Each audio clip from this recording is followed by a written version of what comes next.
வணக்கம் sir. Manikandan sir, எது வலிமையானதோ அது தனக்கான விதிகளை தானே வகுத்து கொள்ளும் அப்படின்ட்டு சொல்லுவாங்க. ஆனால் எது சரி எது தப்பு அப்படிங்கிறத சில நேரங்களில் அது கவனிக்க தவறினோம். இந்த புதிதாக அமைந்திருக்கக்கூடிய அரசு, நாங்கள் ஒரு பவர் கிடைச்சது அப்படின்னா ஒரு 30 வருஷம் ஆட்சி பண்ண ஒரு பார்ட்டியெல்லாம் கூட இந்த மாதிரி சில்லாக உடைக்க முடியுமா அப்படின்ட்டு எங்களுக்கு தெரியல. ஆனால் அது தமிழ்நாட்டில் நடந்து கொண்டு இருக்கிறது. சார், இங்கே நடக்கக்கூடிய இந்த பவர் பாலிடிக்ஸ் இருக்குல்ல சார், இது தமிழ்நாட்டில் ஒரு ஆட்சி மாற்றத்திற்கு பிறகு இயல்பாக நடக்கக்கூடிய ஒன்று தானே? இந்த அரெஸ்ட்டு, எம்எல்ஏக்கள் ராஜினாமா பண்ணி இன்னொரு பார்ட்டியில் போய் சேர்றது, இதெல்லாம் இயல்பாக நடக்கக்கூடிய ஒன்று தானா? இந்த 50 தினங்களில் தமிழ்நாடு இதுவரை பார்க்காத ஒன்றை பார்த்து கொண்டு இருக்கிறதா? நான் அரவிந்தாச்சு, நீங்க கேட்ட கேள்விக்கு பிற்பகுதியில பதில் சொல்றேன். முதல்ல எனக்கு முன்னாடி பேசுனவங்களுக்கு சில பதிலுரைகளை கொடுத்துட்டு நான் போறேங்க. 1949 கொட்டும் மலையில ராபின்சன் பூங்காவில் தொடங்கப்பட்ட திராவிட முன்னேற்ற கழகம் என்று தொடங்கப்பட்டதோ தமிழக உலக நாகரிகத்தின் தொட்டில். அரசியல்ல இப்படிதான் பண்பட்டவங்களா நடந்துக்கணும், அரசியல்ல இப்படிதான் முதிர்ச்சியோட பேசணும் அப்படின்னு உலகத்துக்கே அரசியல் நாகரிகத்தை கத்துக் கொடுத்த திராவிட முன்னேற்ற கழகம் அப்படிங்கிறதுல யாருக்குமே இருவேறு கருத்து இருக்க முடியாதுங்க. அந்த காலத்துல இருந்து அவங்க எவ்வளவு ஒரு பண்போடையும் நல்ல மனதோடையும் இனிய சொற்களாலையும் அரசியல் தலைவர்கள் அவங்க விமர்சனம் பண்ணிருக்காங்க அப்படிங்கிறது சில உதாரணம் சொல்றேன். கட்டம்பீடி காமராஜ், மரமேரி காமராஜ், எருமை ஏரோப்ளேன் ஏறி ரஷ்யா போகுது, புல்லுகப்பட்ட ராசாசி, ஸ்ரீமாவோ பண்டார நாயக்காவோ கணவனை இழந்தவர், நேருவோ மனைவியை இழந்தவர், இருவரும் 2 மணி நேரம் தனிமையில் பேசிக் கொண்டிருந்தார்களாம். என்ன செய்தார்களோ தெரியுமா உடன்பிறப்பே? மோடியும் திருமதி ஜெயலலிதாவும் விருந்து உண்டு தனியே பேசிக் கொண்டிருந்தார்களாம். என்ன நடந்தது அந்த அம்மணிக்குத்தான் தெரியும் அப்படின்னு சொன்ன கருணாநிதி. அப்புறம் பாத்தீங்கன்னா 8க்கும் 10க்கும் இடைப்பட்டவன் ராமச்சந்திரன். யாரு? எம்ஜிஆரை பத்தி இவங்க கொடுத்த பட்டம் 8க்கும் 10க்கும் இடைப்பட்டவன் ராமச்சந்திரன். விதவைகள் மறுவாழ்வு திட்டத்தில் இந்திரா காந்தி சேர்ந்து பயன்பெறலாம் அப்படின்னு இந்திரா காந்தியை பத்தி அவ்வளோ ஒரு நல்ல வார்த்தைகளோட பேசினாங்க. இந்திராவுக்கு வந்த ரத்தம் அந்த 3 நாள் ரத்தமாக இருக்கு. மதுரையில அடிபட்டு கல்லெடுத்து அடிச்சு மண்டையை உடைச்சு ரத்தம் வந்தப்ப சொன்ன வார்த்தை, அந்த நான் சொன்ன வார்த்தை, சசிகலா கால்களுக்கு நடுவே ஊர்ந்து போன பழனிசாமி அப்படின்னு சொன்னவர். நீங்க இப்ப சொன்னீங்களே, மரியாதைக்குரிய திமுகவுடைய ராசா அவர்கள் சொன்னாரு, பழனிசாமி அவங்க அம்மா ஒருத்தனுக்கு பெத்தாளா 10 பேருக்கு பெத்தாளா அப்படிங்கிறது மரியாதைக்குரிய நம்ம ராசா அவர்கள் சொன்னது. உலகத்திலேயே அருவருப்பு, ஆபாசம், ப்ளூ பிலிம்ல வர்ற வார்த்தைகள்லாம் பேசுற ஒரு கட்சி திமுக. இவங்க அடுத்தவங்களுக்கு வேத ஊதுறாங்களா? இன்னைக்கு என்ன, நீ அமைச்சரா இருந்தா என்ன, யாரா இருந்தா என்ன? ஏன் போன தடவை சவுக்கு சங்கர் நடு ராத்திரியில 2 மணிக்கு தூக்கிட்டு போனீங்களே, 7 கோர்ட்டுக்கு 2 குண்டாசு 14 வழக்கு போட்டீங்களே. மாரிதாஸ்னு உங்களை யூடியூப்ல விமர்சிச்ச பிரபல யூடியூபர் மாரிதாஸ் மேல இதே மாதிரி வழக்கு போட்டீங்களா? இந்த கோபிநாத்னு பிஜேபிக்கு சார்பா ஒரு யூடியூப் நடத்திட்டு இருப்பாரு. இவங்க நான் உத்தம யோகியனுங்களா? இவங்க எல்லாம் இவங்க எல்லாத்தையும் தூக்கி உள்ள போட்டானுங்க. அட்டூழியம், அராஜகம். அதே சமயத்துல தமிழ்நாட்டுல மரியாதைக்குரிய பிரதமர் மோடியை பத்தி கடுமையா விமர்சனம் பண்ண திமுக காரன் மத்தவங்களை பத்தி யாருமே எந்த நடவடிக்கையும் எடுக்கல. இவர் ஸ்டாலினை சொல்லிட்டா மட்டும் உடனே ஜெயிலு. நட்ட நடு ராத்திரில வீட்டுல பெட்ரூம்ல படுத்திருந்தா தூக்கிட்டு போவானுங்க. இந்த அட்டூழியம் எல்லாம் பண்ண திருப்பி வருது, அவ்வளவுதான். 2வது பண்ற இவங்க யோகியம் இல்ல. அதாவது காப்பி கட் பேசு திமுகவுடைய தொடர்ச்சி தாங்க தாவேக்க. ஏதாவது ஒரு கொள்கை நீங்க மாற்றம் சொல்ல முடியுமா? ஈவேராவை போய் ஒரு தலைவர் வச்சுக்குவாரு, சிஏஏவை எதிர்ப்பாங்க, டீலிமிட்டேஷனை எதிர்ப்பாங்க, இது புதிய கல்விக் கொள்கை எதிர்ப்பாங்க. அந்த திமுகவுல யார் யார தலைவரா வச்சுட்டு இருக்கிறாங்களோ அதை வச்சு கொண்டு என்ன வித்தியாசம் இருக்குது? அதோட அப்படியே தொடர்ச்சி. இன்னொரு காமெடி பாருங்க, போன தடவை நட்ட நடு நாயகனா நம்ம ஸ்டாலின் நிப்பாரு. இந்த கூட பிடில் வாட்ச வித்வானுங்க எல்லாம் IUML நம்ம அண்ணன் யாரு RSS பெற்றெடுத்த பிள்ளை விஜய் அப்படின்னு முழங்கினாரு. சிறுத்தை. அவர் போன தடவை 1.5 மாசம் முன்னாடி பார்த்தா அல்ல அறிவாலயம் பக்கம் நின்றுட்டு இருந்தானுங்க. அப்படியே பார்த்தா ஸ்டாலின் இன்னைக்கு கழட்டி விட்டு போய் விஜய் பக்கம் நின்று. ஆகவே மதச்சார்பற்ற பாசாக்கா எந்த விதத்துக்கு உள்ள வந்தது? என்ன ஓட்டுற டைலாக்! பாசாக்கா ஒரு சீட்டு ஜெயிச்ச பாசாக்கா எப்படி உள்ள வந்திருக்கியா? திமுக தடுத்து நிறுத்த முடியாதா? மானங்கெட்ட அற்ப பிறவிகள் நேற்று வரைக்கும் திமுக பக்கம் நின்று அவங்களோட அரசியல் பண்ணிட்டு எல்லாம் ஆட்சியில இருந்து எல்லாம் அனுபவிச்சுட்டு இன்னைக்கு விஜய்க்கு ஷார்ட் பாயிண்ட் வருதுன்னு அதுக்கு முட்டு கொடுக்க போயிட்டு இவங்க எல்லாம் பேச்சு பேசுறாங்க.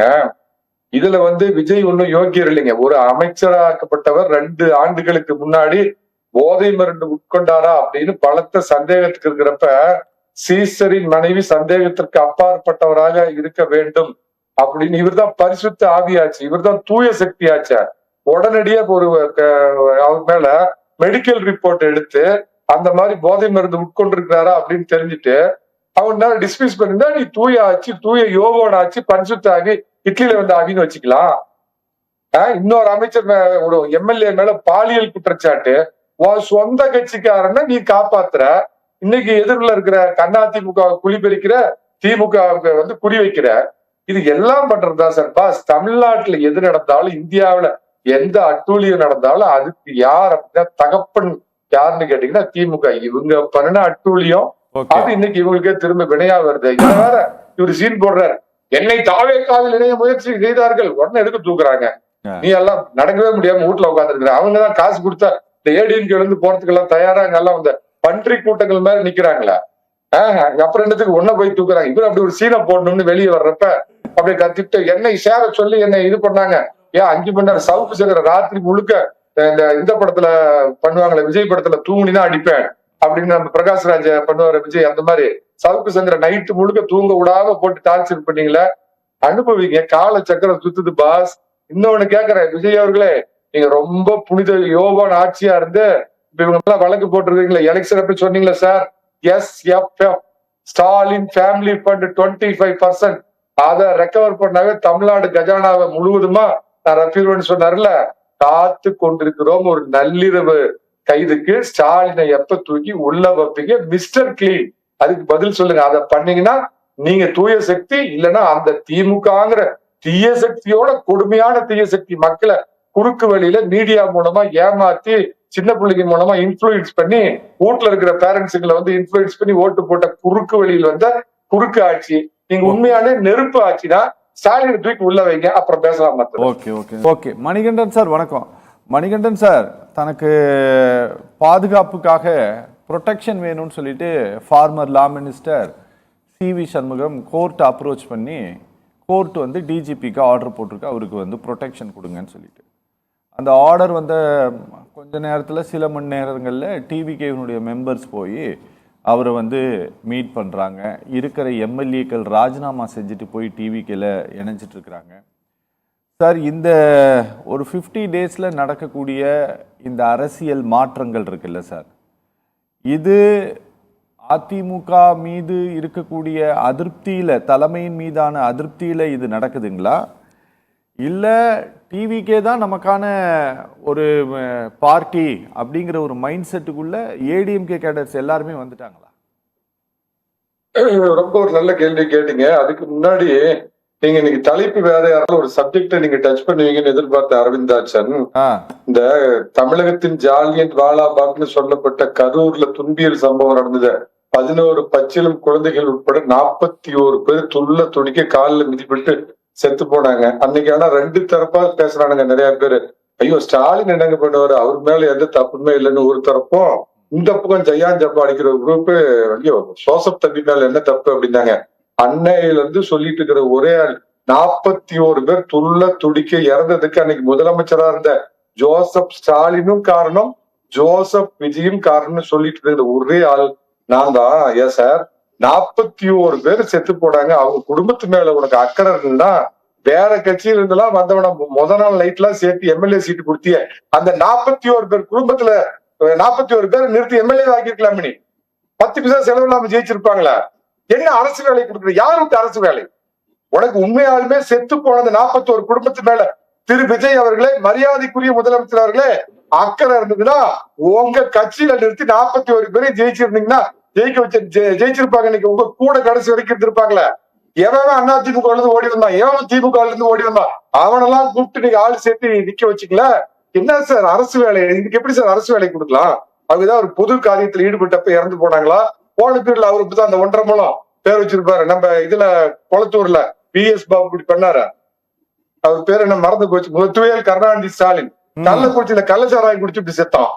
கள்ளக்குறிச்சியில கள்ளச்சாராயம் குடிச்சுட்டு செத்தவனுக்கு 10 ரூபா, இந்த 10 லட்ச ரூபா புடிச்சுக்க பரிசு அப்படின்னு கொடுத்தாரு. என்னங்க அட்டூழியம்? யாரை கேட்டுங்க? யாராவது கோர்ட்டுக்கு போடும். 41 பேருக்கு என்ன அடிப்படையில்? நீ நடிகர்கள் அடிப்படையில உங்களை பார்க்க வர செத்து போனவனுக்கு உன் கட்சியில கொடு, கையிலிருந்து பணம் கொடு, இல்ல மாசம் மாசம் ஸ்டைபெண்ட் கொடு. அரசு வேலை எந்த அடிப்படையில கொடுக்குறாங்க சார்? இன்னும் வரல சார். ஏன் சார் நீங்க வேற சார்? நேத்து அவர் அறிவிச்சிட்டார். அவர் வந்து இதுக்கு போறப்ப கரூர்ல பணி நியமன ஆணை வழங்க போறாருன்னு நான் முன்கூட்டியே சொல்றேன் சார். அயோக்கியத்தனம். நீ வீட்டுல இருந்து கூட உன் பணியூர் பங்களாவில இருந்து கூட பணத்துல சம்பாதிச்சது கூட அரசு வேலை எடுத்து கொடுக்கறதுக்கு இல்லை. இது ஒண்ணு சார். ரெண்டாவது விஷயம், கோடகி சார் ஒண்ணு சொன்னார். அந்த விஷயத்துக்கு நான் நிச்சயமா பதில் சொல்லியே ஆகணும். எடப்பாடி பழனிசாமி செய்தது வரலாற்று பிழை. அன்று திரு எம்.ஜி. ராமச்சந்திரன் ஒரு வரலாற்று பிழை அதிமுக பண்ணார். கருணாநிதியினுடைய இன்னொரு பக்கத்தை தெரியாம இது தம்பி வா தலைமை ஏற்கவா நெடுஞ்செலிய வர இருந்த சீட்டை கருணாநிதி நயவஞ்சக பேச்சை நம்பி கருணாநிதி ஆதரிச்சு அந்த முதலமைச்சர் நாற்காலியில் போய் உட்கார்றதுக்கு உதவி செஞ்சு எம்.ஜி. ராமச்சந்திரன் அன்னைக்கு எப்படி ஒரு வரலாற்று பிழையை பண்ணாரோ, பனையூர்ல மன்னிக்கிறோம் கரூர்ல 41 பேர் கொன்னுபிட்டு போய் பனையூர் பதுங்குக்குழியில பதுங்கிட்டு ஐயோ என்ன பண்றதுன்னு தெரியாம இருந்தப்ப அவருக்கு உயிர் தண்ணி கொடுத்து சட்டசபையில அன்னைக்கு முதலமைச்சரான திரு ஸ்டாலின் வந்து எடப்பாடி பழனிசாமி தன் சொந்த கட்சிக்காரருக்கு கூட இவ்வளவு வக்காலத்து வாங்கி பேசியிருக்க மாட்டார், விஜய்க்காக அவ்வளவு வக்காலத்து வாங்கி பேசினாருங்கிற அளவுக்கு இறங்கி போய் ஒரு வரலாற்று பிழையை செய்தார். அன்னைக்கு எடப்பாடி பழனிசாமி மட்டும் உயிர் தண்ணி கொடுக்காம இருந்தா பனையூர் பதுங்கு குழியில விட்டு அவர் வெளியே வந்திருக்க முடியாது. 2 வரலாற்று பிழை. அன்று எம்.ஜி. ராமச்சந்திரன் செய்த ஒரு வரலாற்று பிழை, இன்னைக்கு எடப்பாடி பழனிசாமி செய்த ஒரு வரலாற்று பிழைங்க சார். இந்த இதோட முடிச்சிடற ஒரே ஒரு வார்த்தை சார். இந்தியாவில் இருக்கிற கட்சியை 2 விதமா பிரிக்கலாம் சார். கொள்கை சார்ந்த கட்சின்னு சொன்னீங்கன்னா பாரதிய ஜனதா அந்த 10 கோடி 15 கோடி வாங்கியிருந்தாலும் கம்யூனிஸ்ட் சொல்லலாம். மீதி எல்லாம் தான் எடுத்துக்க. உமர் அப்துல்லா குடும்ப கட்சி, முப்தி முகமது குடும்ப கட்சி, முலாயம் குடும்ப கட்சி, லாலு குடும்ப கட்சி, பவாருடைய குடும்ப கட்சி, தாக்கரேவோட குடும்ப கட்சி. குடும்ப கட்சிக்கெல்லாம் உலகத்துக்கே வழிகாட்டியா இருந்தா நம்ம கருணாநிதி குடும்ப கட்சி. நீங்க இந்தியாவில் இருக்கிற எல்லா கட்சியும் சொல்லிட்டுனா இந்த 2 கருமாந்திரத்திலையும் சேராதுங்க அதிமுக. அதாவது குடும்ப அரசியல்னு வந்து திமுக மாதிரி வந்து தொலைச்சிருந்தாலும் பிரச்சனை இருந்திருக்காது. அதுவும் இதுல இல்லாம போச்சு. கொள்கை பிடிப்பும் கிடையாது திமுகலயே. அதை உருட்டுவானுங்க. வடக்கு சிபிஎஸ்இ சார். நான் முடிச்சிடுறேன் சார். அதாவது மொழிப்போர் தியாகிகள்னு சொல்லி அன்னைக்கு இவனுங்க இப்படித்தான் 20 பேர்த்த சாவடிச்சு அந்த போட்டோ வச்சு மாலை போடுவான். எத்தனை மொழிப்போர் தியாகிக்கு எம்எல்ஏ எம்பி சீட்டு கொடுத்தான். அதே மாதிரி வைகோவை நம்பி 5 பேர் தீ குளிச்சு செத்தான். வைகோவை போட்டோவெல்லாம் வச்சு மாலை போடுறதோட எத்தனை பேருக்கு பதவி கொடுத்தார். அதே மாதிரிதான் அந்த வழியில இன்னைக்கு ஊரை ஏமாத்துறாங்க.